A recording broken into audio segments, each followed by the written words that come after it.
Hi, everybody. It's Miss Harris, and I'm here to read you another story today.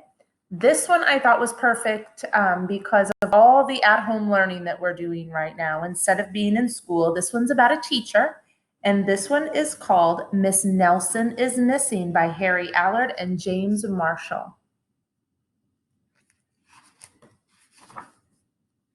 The kids in room 207 were misbehaving again. Spitballs stuck to the ceiling, paper plane whizzed through the air. They were the worst behaved class in the whole school.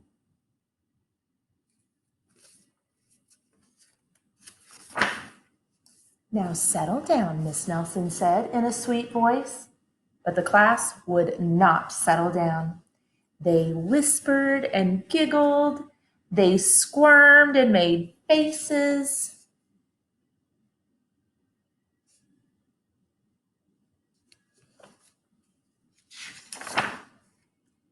They were even rude during story hour.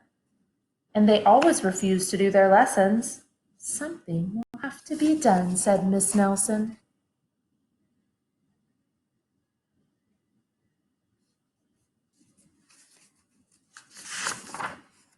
The next morning, Miss Nelson did not come to school. Wow, the kids yelled. Now we really can act up. They began making more spitballs, more paper airplanes. Today, let's just be terrible, they said. Not so fast, hissed an unpleasant voice.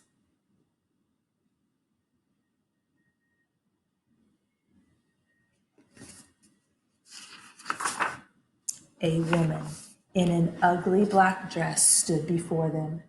I am your new teacher, Miss Viola Swamp. And she rapped the desk with her ruler. Where is Miss Nelson? Asked the kids. Never mind that, snapped Miss Swamp. Open those arithmetic books.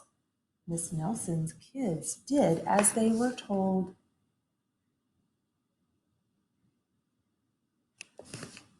She looks awful scary.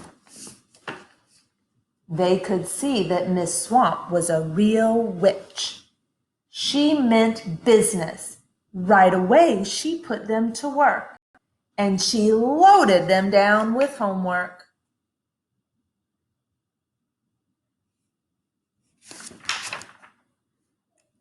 We will have no story hour today, said Miss Swamp. Keep your mouth shut, said Miss Swamp. Sit perfectly still, and if you misbehave, you'll be sorry.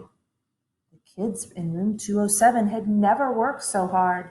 Days went by, and there was no sign of Miss Nelson. The kids missed Miss Nelson.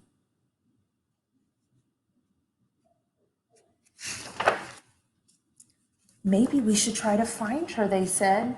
Some of them went to the police. Detective McSmog was assigned to the case. He listened to their story and he scratched his chin. He said, I think Miss Nelson is missing. Detective McSmog would not be much help.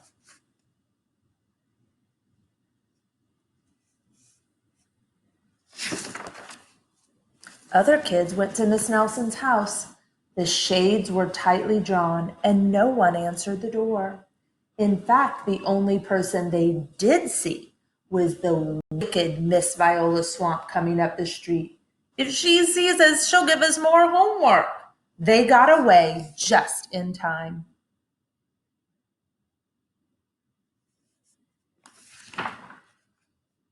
Maybe something terrible happened to Miss Nelson.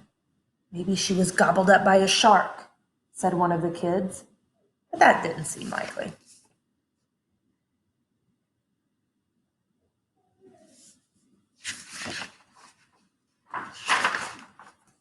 Maybe Miss Nelson went to Mars, said another kid.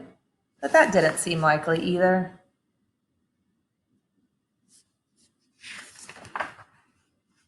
I know, exclaimed one know-it-all.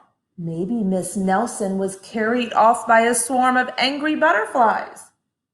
That was the least likely of all.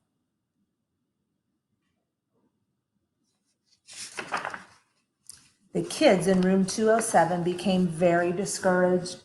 It seemed that Miss Nelson was never coming back, and they would be stuck with Miss Viola Swamp forever. They heard footsteps in the hall. "Here comes the witch," they whispered. "Hello, children," said a sweet voice.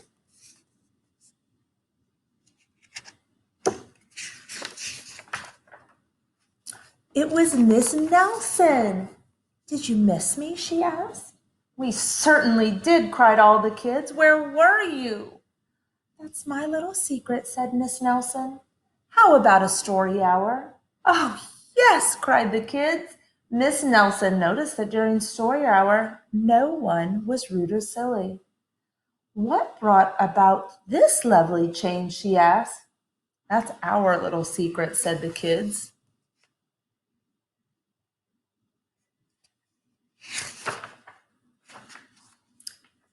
Back home, Miss Nelson took off her coat and hung it in a closet right next to an ugly black dress. When it was time for bed, she sang a little song. "I'll never tell," she said to herself with a smile. I want you to look close at her closet. Ready? What do you see in there? P.S.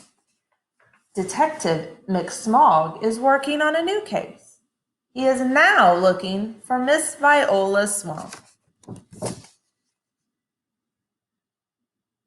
Okay, so when you're learning at home with your parents, make sure you're being very good and using your manners and doing all the things you know you're supposed to do. Otherwise, Miss Viola Swamp may show up at your house.